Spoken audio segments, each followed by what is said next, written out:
देवगणार्चितसेवितलिङ्गं भावैर्भक्तिभिरेव च लिङ्गं दिनकरकोटिप्रभाकरलिङ्गं तत्प्रणमामि सदा शिवलिङ्गम् अष्टदलोपरिवेष्टितलिङ्गं सर्वसमुद्भवकारणलिङ्गम्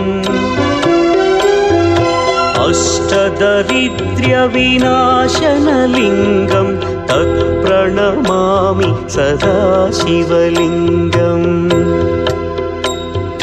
सुरगुरुसुरवरपूजितलिङ्गं सुरवनपुष्पसदार्चितलिङ्गम्